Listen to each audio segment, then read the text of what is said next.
The global focus on sustainability and all that entails has brought with it a wider appreciation of Indigenous thinking.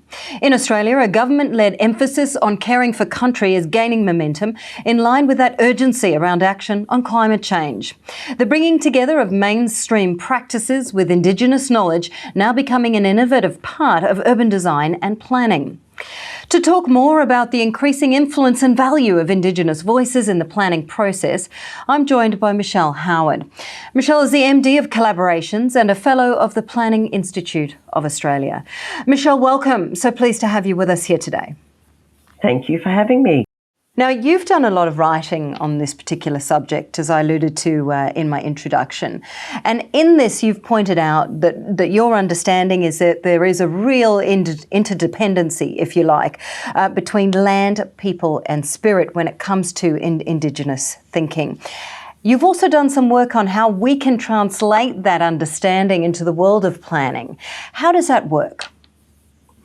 So I need to start by saying I'm not an Indigenous person, and my learning is through collaborating with Indigenous colleagues, and I'm really interested in how that approach of working interculturally can build a different way of seeing and doing and being when it comes to planning and place. My background is as an urban planner, and I do a lot of strategic planning.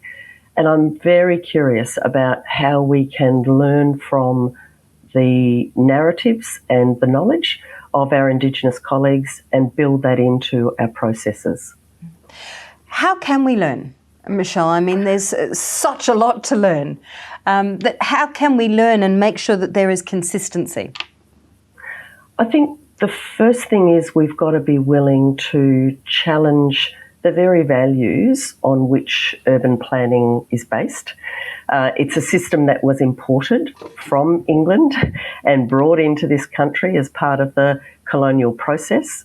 And it's very much based on values such as the importance of individual property rights, the way in which we use the environment as a natural resource to build our economy, and the predominance of buildings and built environment to show that we've established ourselves and we've achieved some progress. And if you think about those three things, private property rights, the notion of progress being based on built environment, then what we're seeing are things that are not necessarily consistent with an Indigenous view of the world. So I think challenging some of those values is a really important starting point, and looking at things like sustainability as being a platform where maybe there's a closer relationship between some of the traditional values of planning or the emerging values of planning and an Indigenous lens on the world and on country. Michelle, it's interesting because I've done a lot of reading of your work, and you have yourself pointed out that this type of knowledge gathering, if you like, takes a lot of time, it takes a lot of humility, and this is not necessarily in vast supply in the Western world. How do you get around that? What I notice I have to do is a lot more listening than talking, and it's funny, we're talking today, but when I'm working with Indigenous colleagues and with Indigenous communities, my role is to listen and to step back and see what it is that I might need to learn to be able to do things differently. And I think the other thing is maybe that this idea that progress is about continual growth is an idea whose time perhaps is past, and what are the other ways that we can measure our progress. And again, I think the Indigenous lens on intergenerational equity and the legacy of what we might leave behind is a different way of evaluating and seeing the value that we contribute as planners. Michelle, how do you ensure that you actually embed this way of thinking into every aspect, every part of the urban planning and design process?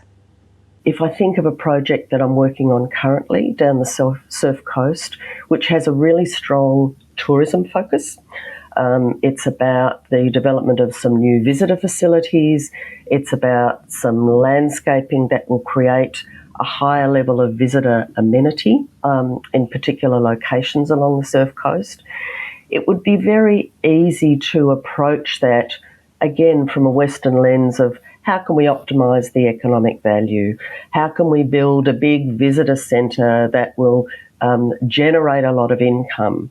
How can we make sure that we've got lots of facilities so that visitors are really comfortable when they arrive?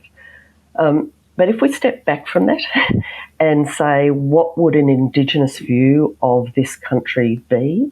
And we're involving traditional owners in the process along the Surf Coast, then what we start to think about is, yes, we need to create more economic value, but we can't do that at the expense of the environment.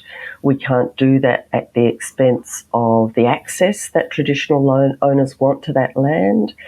And we can't do that at the expense of the narrative that has existed for tens of thousands of years about that place.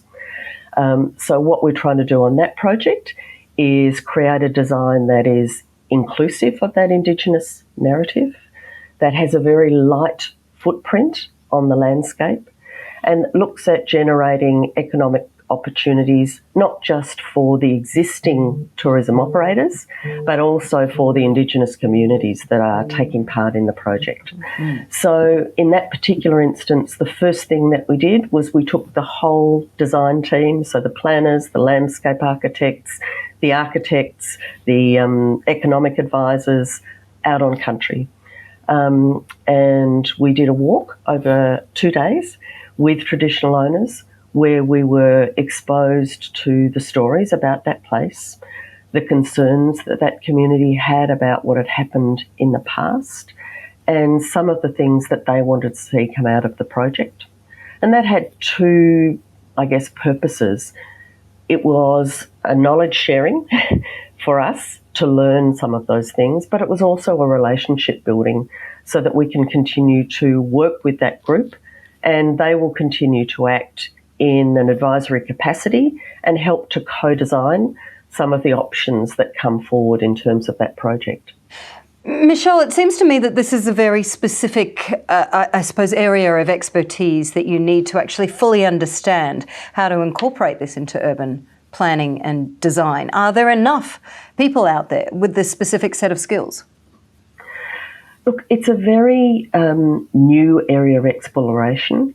It's definitely something that isn't covered in your formal planning qualifications.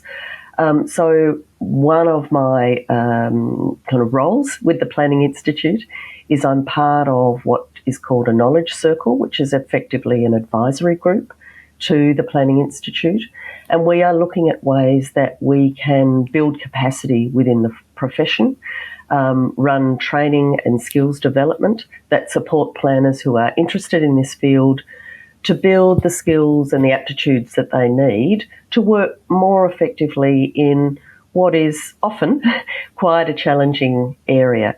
So I think that's a really important initiative and something that there's a real appetite for in the planning profession. All right, Michelle, thank you so much for joining us today. We really do appreciate your time. Thank you. Michelle Howard with us there, MD of Collaborations and Fellow of the Planning Institute of Australia.